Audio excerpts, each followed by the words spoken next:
I was proposed to by Daniel, and my mother and I were invited to Daniel's parents' house. Upon arriving, my in-laws, without much of a greeting, asked about my mother's background. When my mother explained that she had dropped out of college to give birth to me and raised me on her own, my mother-in-law poured tea over her head. "A high school graduate as your mother? We should call off the engagement." After we were shown to the room and I realized I had forgotten my handkerchief in there, my mother and I went back to retrieve it. As we were about to pen the door, I heard Daniel's voice. "Nancy is better than Camila, don't you think? Both Nancy and her parents are college graduates. Daniel's true love? She's much better than the current woman. So, can we get engaged?" Well, I guess so. Everything went dark in front of me. My mother forcefully pushed open the door and entered the room, picking up the handkerchief. She glared at my in-laws. "Well, I'll just have to ruin your company then." As we walked towards the train station, my sadness quickly turned into a boiling rage. "Just wait and see, I'll make you regret dumping me. I am Camila, a 40-year-old housewife. Since graduating from college, I had been working without looking back, and before I knew it, I was in my late 30s. I had never been interested in romantic relationships since my student days, and even though my friends were getting married one after another, I didn't feel any particular pressure. However, last year, when one of my friends came to visit with her child, my mother, who held the baby and patted its chubby arms and cheeks, had a lonely look on her face. That was when I realized for the first time.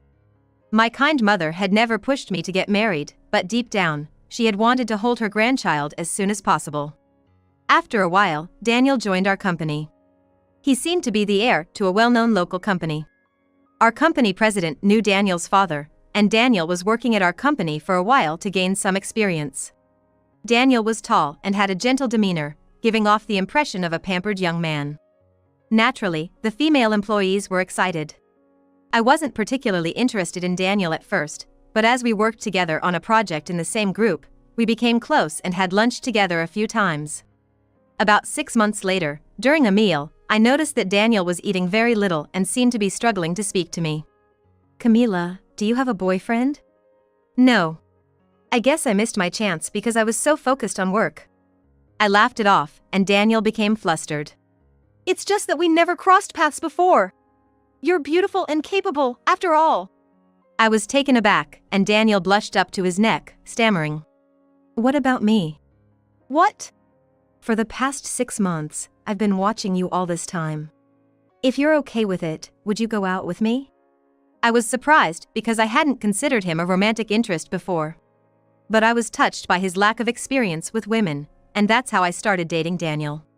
However, as our relationship progressed, I began to notice several unsettling things.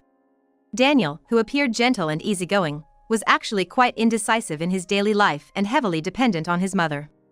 When deciding on a menu at a restaurant, he would spend about 10 minutes pondering and then, unable to make a decision, would call his mother for guidance, which was quite surprising. "Mom, did you see the pictures I sent? Which is better, arrabbiata or carbonara? Should I go with seafood or meat for the main dish? I can't decide. What would you do, Mom?" And in the end, he would follow his mother's decision. But it didn't stop there.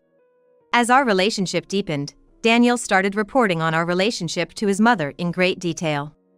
Not only did he send photos of our meals, but also shared our date plans and even our return times. "Daniel is really close to his mom, huh?" I said with a hint of sarcasm, and Daniel smiled proudly. "In our family, we have a rule to eat dinner together.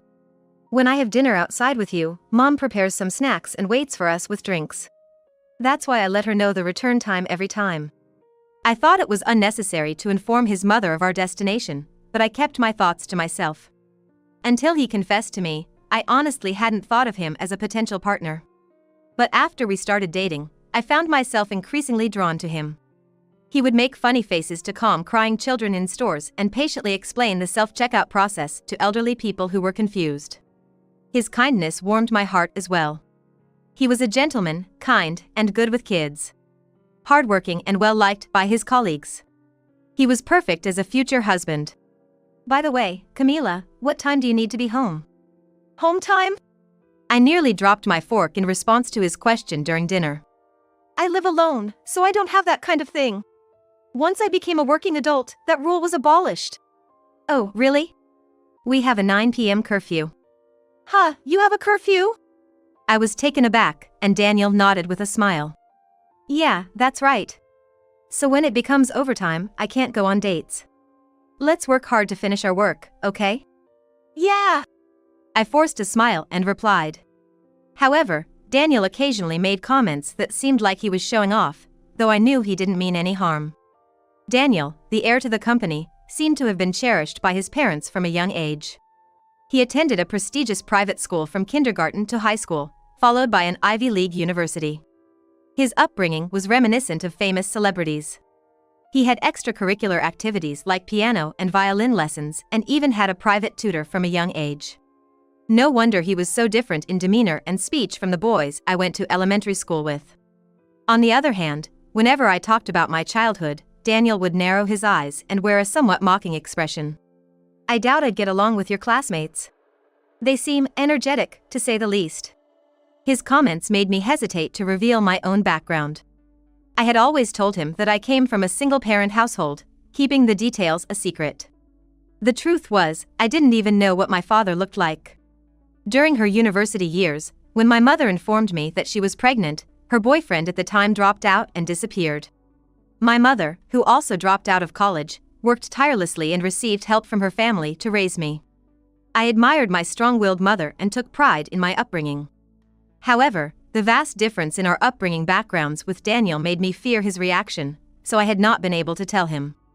Even after we started dating, I kept our relationship a secret at work. Let's not tell our superiors until we're engaged. But people around us might figure it out quickly. I just don't like the idea of being teased by our colleagues. If someone points it out, we'll admit it. All right. Out of respect for Daniel's feelings, we continued to avoid being overly familiar. Naturally, this led to female coworkers flocking around Daniel, as he was the heir apparent and most of them tried to curry favor with him. I couldn't help but feel uneasy, but Daniel, being kind, didn't reject them outright. He greeted them with a smile. Among them, there was one female coworker who seemed to view me as her rival. She was Nancy from the same development team. Nancy, despite her incompetence, tried to flatter her male superiors and had a bad reputation among her female colleagues. Since Daniel joined the company, she had been making advances with her flirtatious glances and sweet voice, often resorting to physical contact. When I pointed out her repeated mistakes on similar tasks and asked her to be more careful, Nancy became visibly upset and kept making excuses. I'm not feeling well. I'll be in trouble if you don't support me more. I've explained it multiple times, and I told you to double-check, right? Yeah, I'll be more careful next time. Her attitude was unbearable, but when I complained to Daniel about it, he just looked troubled. She's young, you know. Let's just watch over her with warm eyes. She might be young. But she was already 30 years old and had been working for 7 years. I couldn't help but feel that she was taking advantage of Daniel's kindness. Especially when she started inviting him to lunch frequently. When I protested, Daniel reluctantly responded. She wants me to teach her about work. It's fine because you and I have dinner together, right? As expected, rumors began circulating that Nancy and Daniel are dating. However, when asked about it, Nancy played along with the gossip and didn't deny it. Oh, did you find out? Well, it's true. I just love older guys. I grew increasingly frustrated with Nancy for capitalizing on the situation, but Daniel seemed reluctant to confront her. Girls like her can be a hassle when you provoke them. The rumors will die down eventually if we just leave it be. His logic seemed sound, but Daniel continued to have lunch with Nancy as usual. However, when it came to work-related matters, I had no choice but to keep my mouth shut. Despite my inner turmoil, I had no choice but to trust Daniel. On the first anniversary of our relationship, during a more luxurious dinner than usual, Daniel gave me an engagement ring as a gift. My heart swelled with emotion at the formal proposal. I was so relieved and happy. Daniel had chosen me, not Nancy. Tears welled up in my eyes with joy and relief, and Daniel, blushing, said, "I'd like to introduce Camila to my parents soon." I agreed without hesitation to this long-awaited request. Once we got the approval of our future in-laws, we could proceed with the wedding and inform our workplace. That way, Nancy, as presumptuous as she was, would surely give up. Before meeting Daniel's parents, we first invited him to my family's house. I had already informed my mother that I was in a relationship and had been proposed to recently, so she welcomed Daniel warmly to our home. "I'm sorry for the old and small house." "Oh, not at all." My mother apologized as Daniel looked around the aging interior with interest. Likely aware of his background due to the information I had shared. "I've heard a lot about you from Camila. You seem like a very kind person." During this opportunity, my mother told Daniel about how she had become a single mother. When she revealed that my father had disappeared, and she had to drop out of college to raise me, Daniel showed a slightly surprised expression. As we chatted and enjoyed coffee, served by my mother, we had a pleasant time. When it was time for Daniel to leave, my mother saw us off. "She tends to be too straightforward at times, but deep down, she's a good kid. Please take care of Camila. Camila is reliable, and it's comfortable to be around her. I look forward to getting to know her better." With a polite demeanor, Daniel also responded. I drove Daniel to the station, and then I returned home for dinner. Soon, the day for the meeting with my future in-laws arrived. My mother and I both wore elegant dresses and nervously got into Daniel's car to go to his parents' house. We passed through an impressive gate, walked on a stone path, and headed to the entrance. We were led into a room with built-in shelves. A garden extended beyond the snow viewing screens. As I sat facing my future in-laws, I felt extremely uneasy throughout the meeting. This was because, since we entered the house, Daniel's parents had been glaring at my mother with piercing eyes. In an attempt to ease the tension, I drank the coffee my mother-in-law had prepared, but my father-in-law asked my mother with a stiff expression. "Is it true that your highest educational qualification is high school graduation?" "Yes, it is. I became pregnant with this child while I was in college, so I dropped out and raised her alone." "See, it's just as Daniel told us." "Yeah." With furrowed brows, my mother-in-law also questioned my mother. "So, her father ran away, right?" "Well, that's how it happened." My mother replied with a wry smile. I felt annoyed. What did my mother's past have to do with Daniel's marriage? Just as I was about to protest, my mother-in-law suddenly grabbed my mother's cup and splashed it all over her head. I had no idea what was happening, and my mother and I were dumbfounded as my mother-in-law sneered at us. "A high school graduate's mother? We can't allow this engagement. It would tarnish our family's reputation." Beside my mother-in-law, my father-in-law crossed his arms and nodded as if it were only natural. Looking at Daniel as if seeking his support, I overheard him say to my parents, "Well, if my mother says it's no good, then I can't do anything about it. Now, just leave." In response to my father-in-law's unmistakable tone, my mother and I left the room in astonishment. The door closed with a crisp sound behind us. And my mother and I walked down the hallway that led to the entrance, keeping our eyes on the floor. After a while, my mother muttered, "I'm sorry, Camila. It's because of me." "What are you talking about? It's not Mom's fault. I was the one who didn't see through him." "That's right. It's actually better that I found out what kind of person he was before getting married. Although it's frustrating to back down now. Anyway, I need to wipe my hair. It's a good thing the coffee wasn't too hot. Oh, I left my handkerchief in the room." It was a lace handkerchief my mother gave me as a birthday present. Going back to get it would be annoying, but there's no guarantee that Daniel will return it later. As the door closed behind us, I heard Daniel's voice. "See? Isn't Nancy better than Camila? Both her parents have university degrees, and besides, she's younger, so she's more likely to have children sooner. Not only the bride but also her parents should have appropriate backgrounds for our family." My mother-in-law reluctantly responded to my father-in-law's tone. "Her parents and she have university degrees, and she's much better than the current girl. Can we proceed with the engagement? I guess we have no choice. Let's set a date for the meeting of the two families. Congratulations, Daniel." "Mom, Dad, thank you." Then everything went dark. Wait, was Daniel two-timing me? Did the purpose of today's meeting involve using me to convince his mother to accept his marriage with Nancy? As I stood there in shock, my mother forcefully opened the door. I walked up to Daniel and his surprised parents and picked up a handkerchief. When I rose to my feet, my mother, with a fierce expression, glared at Daniel's parents and declared in a thunderous voice, Well, I'll just have to shut down your company. What? Let's go, Camila. My mother said, striding away. I followed her, leaving Daniel's parents' house. As we trudged towards the station, my sadness quickly turned into seething anger. Playing with people's hearts was unforgivable. I couldn't let this slide. They would regret dumping me. I returned home in a state of boiling anger, but as I cooled down and became somewhat calmer, anxiety crept into my heart. After all, Daniel and I worked in the same department.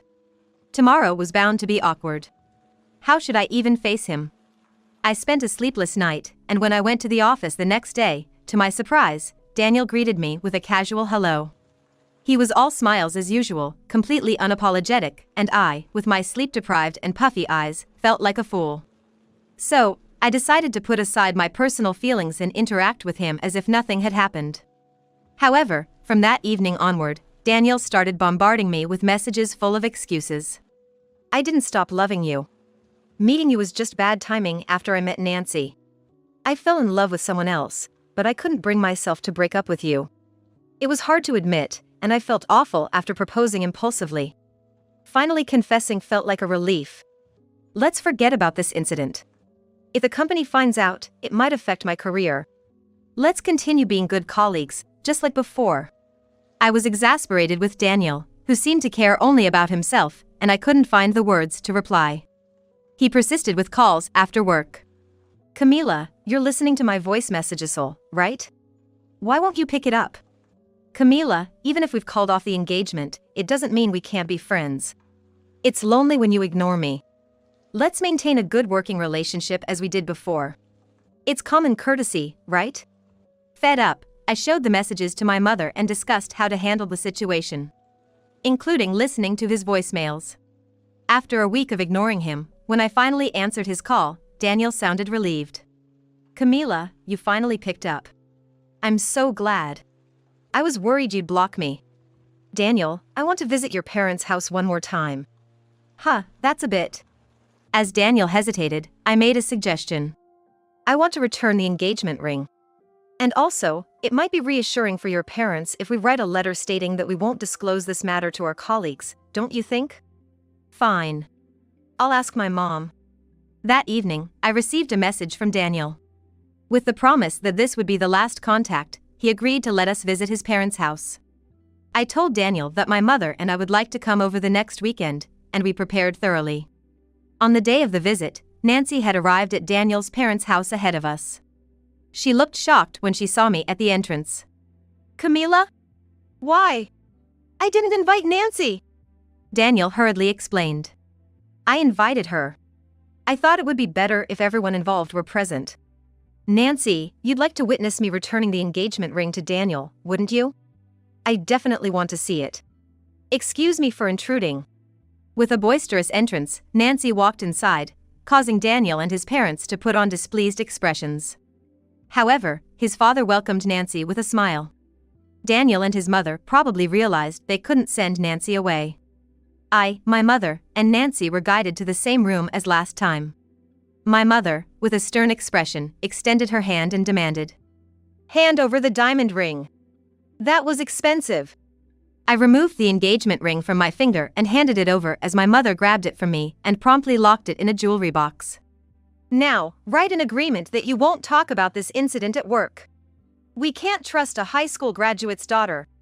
She placed the contract, along with a pen, on the table. After my mother and I reviewed the contents to ensure there was nothing strange, I signed it with my full name. Since you were probably after our money, trying to deceive Daniel, it's too bad it didn't work out. Camila, was it really like that? I thought you might be poor because your clothes and bags are simple. A loveless marriage is no good.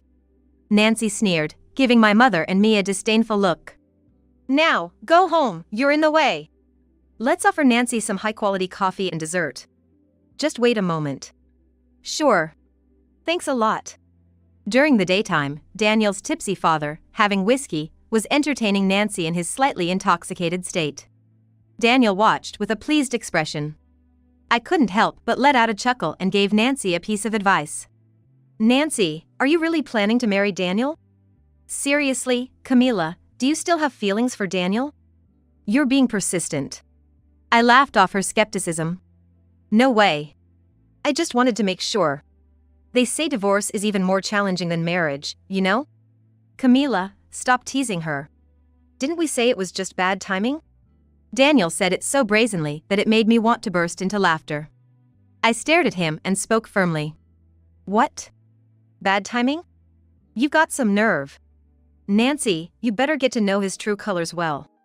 Cut it out. Just leave already. As my mother pulled me away, the IC recorder I had been holding fell onto the floor. The impact of the fall triggered it, and Daniel's voice echoed throughout the room. Olivia, I love you. Marry me. My in-laws and Nancy froze in shock. Sure, Daniel. You're drinking too much.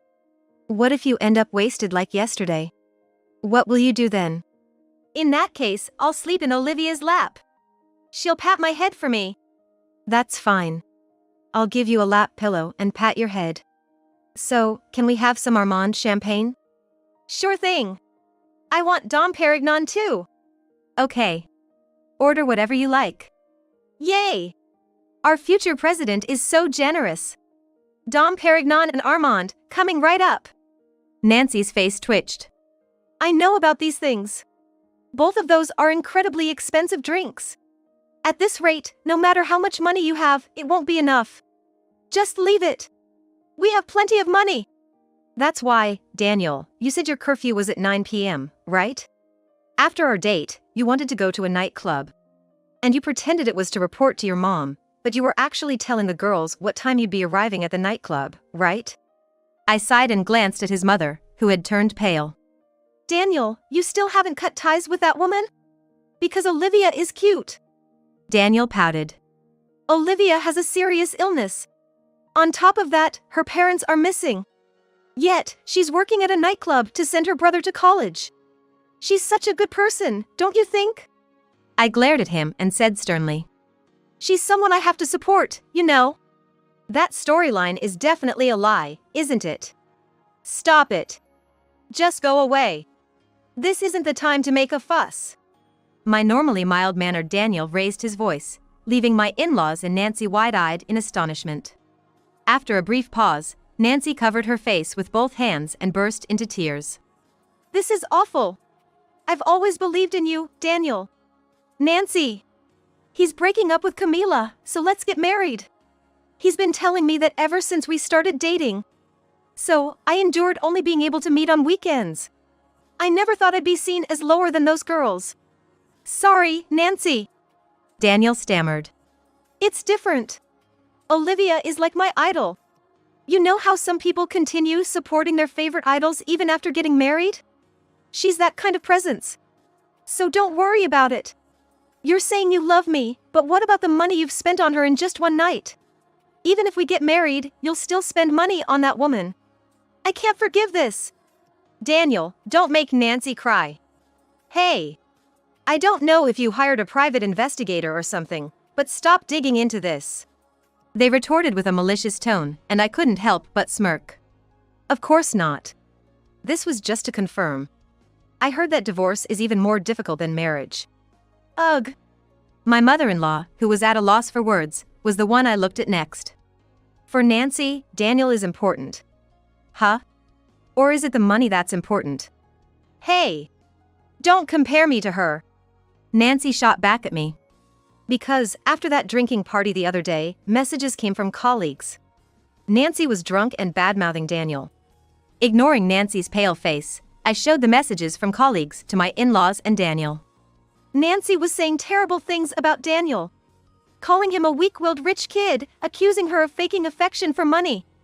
Isn't that a bit much, especially considering that she learned a lot from him at work? Despite Nancy's dismayed expression, I continued. Well, this isn't any solid proof. It's just some coworker talking nonsense behind my back. Besides, maybe I was just jealous because Seiji and I are close. Nancy, with a slightly malicious tone, wiped her tears and looked up at Daniel. I'm sorry. I got jealous earlier. I love you, Daniel, and I was afraid I'd lose you to that nightclub girl. I understand, Nancy. You know you're the one I love the most. Nancy and Daniel hugged tightly, and Nancy's mother let out a sigh of relief. But just then, Daniel's father interrupted. "Even though I said I liked you." In a low mutter, Nancy's mother and Daniel turned to look at him. He slammed a glass of whiskey on the table with a determined expression. He was completely drunk and had a steady look in his eyes. "Oh, you had a bit too much to drink. Why don't you go rest in the back?" Nancy tried to push Daniel's father towards the back room, but he brushed her hand aside and shouted, "Nancy loves me. She's marrying me because she wants to be with me. Right, Nancy?" Nancy let out a small scream. His father, overcome by alcohol, struggled to operate his phone but managed to show us a message exchange on the screen. It was filled with heart and kiss emojis, a very intimate conversation. "Daniel's father, you have such a handsome head of white hair." "Thank you. Nancy, you're cute too. I asked Daniel if we could live together as soon as we get married. Then I can see you every day. I'll ask my wife to consider it too. I'm looking forward to it." Daniel doesn't like whiskey, so it's boring. We have similar tastes in alcohol, so I'm really happy. Yeah. We can have snacks made by my wife and watch sports together. By the way, don't you drink with Daniel's mother? It's not fun to drink with that old lady. It's 10 times better to drink with the adorable Nancy. Oh, come on. Throughout this exchange, Nancy's mother turned pale first, then her face flushed bright red. It was as expected. I had predicted that if Nancy showed her affection for Daniel, her drunken father might let something slip. She thought that if Nancy showed her affection for Daniel, his tipsy father might spill the beans. "Did you know about this?" Surprisingly, Nancy asked me, her eyes filled with surprise. "A while ago, when we went to the bar, I saw you drinking intimately with a middle-aged man. You're flirting with him at work, but what's going on?" I was curious. But when I realized the man was your father, it all made sense. "Dad, what does this mean?" Even though his wife and Daniel stared at him with disbelief, he showed no remorse and just shrugged it off. "It's not cheating. Nancy and I have pure love. Don't mess around. What do you think of me?" Daniel's yelling mother glared at me and my mother with burning anger. "We've been getting along just fine, and now it's all messed up because of you too. How are you going to take responsibility for this?" "Even if you say that. We haven't done anything wrong." My mother responded calmly as if she were troubled. Next, my angry mother scolded the still shocked Daniel. "It's all because Daniel fell for a weird woman in the first place that things turned out like this. Hey, you, can you get this woman fired by the company president? You know him, right?" "Well, I wonder if I can do that." "Hey, my senior was a bother too. Can't you do it?" "All right. I'll ask my acquaintance, the company president, for help." Daniel's father immediately agreed to Nancy's pleading, and his wife sent a lingering gaze at him. My mother and I exchanged glances and shrugged. Firing her. Would it be difficult, I wonder? My parents-in-law, Daniel, and Nancy peered at the business card I took out of my bag. Immediately, everyone seemed to lose their composure. "Is this the vice president of one of the leading companies? Camila's mom? You've got to be kidding." Furthermore, they opened their mouths in astonishment when they saw a picture of me on my phone. And for a good reason. In the photo, I was standing next to the CEO of a well-known large corporation, both of us wearing friendly smiles, looking close. "You're just an ordinary employee at our company, right? Why are you so close to that CEO?" "I'm in the same situation as Daniel. I joined our company for social experience," I explained in a matter-of-fact tone. "That company was founded by my ancestors. When my mother's sister, my aunt, retired from her position as CEO, my mother took over as CEO, and I became the vice president. You know, people often say that family-run businesses tend to be lenient with their relatives. That's why I made sure to get experience outside the company." "What? You plan to become a CEO with just a high school diploma? Are you kidding?" My mother responded calmly to my scolding mother. "You know, even with a high school diploma, you can learn the know-how of running a business. After studying from books, I attended seminars and got certifications." With a faint smile, my mother calmly explained. "You should quit looking down on people just because they only have a high school education. You'll end up embarrassing yourself." My mother's smirk left her mother without words, and she turned red with embarrassment. In exchange, Daniel asked a question. But the house where we met was old and small. Our main residence is currently under renovation. You know that mansion in front of the station? We're using it as a temporary residence. What? So, Camila didn't approach Daniel with financial intentions. I was raised with a commoner's perspective, which is why I was sent to a public school. Isn't that right, Mom? That's right. We didn't want you to become someone who flaunted their wealth just because we were well off. His parents and Daniel seemed to have no energy to argue back. If you ever do anything strange to my daughter in the future, I will not hesitate to crush your company. Keep that in mind. Finally, my mother said this to Nancy's parents before leaving their house with me. As soon as they found out about my family's wealth, Nancy's parents and Daniel seemed to regret breaking off the engagement. I broke up with Nancy. I realized you're the most important person to me. Let's start over. Nancy's mom is just a high school graduate, but she's a vice president, right? So, my mom says it's okay for Camila to marry Nancy. I agree with her. He sent me such ridiculous messages, so I immediately blocked him. Luckily, there was a vacancy in the administrative position in the sales department, so I applied for a transfer and was moved there. Daniel's family was in turmoil because of the near affair between Nancy and his father, which led to his mother slapping divorce papers on his father. Nancy came over later and declared in front of his mother that she would marry his father, which infuriated his mother. However, his father insisted that they were just drinking buddies, so his mother hired a detective to gather evidence of the affair between Nancy and his father. Prompted by my mother's words, Daniel's mother embezzled company funds, saying, "Let's make her mind before we go bankrupt." However, her suspicious behavior caught the attention of the company's executives, and the embezzlement was discovered promptly. Additionally, it was revealed that Daniel had used company funds multiple times. After a heated argument between Daniel's mother and other relatives, the company owned by Daniel's parents eventually went bankrupt. Well, that's quite a mess, isn't it? It's not our problem, though. My mother casually commented as she read the local newspaper. Afterwards, Daniel's mother and Daniel settled with the relatives by paying compensation. Daniel, with rumors of embezzlement circulating at work, became uncomfortable and eventually resigned. Now, he doesn't even go to nightclubs and spends his days cooped up at home. I became friends with my colleagues in the sales department and started a new chapter in my life. It seems that I'm more suited for focusing on my career than romance. I wanted to reassure my mother, but I've decided to stop pushing myself. Someday, if fate allows, I'll take my time to get to know someone's character thoroughly rather than being swayed by their appearance or demeanor before starting a relationship.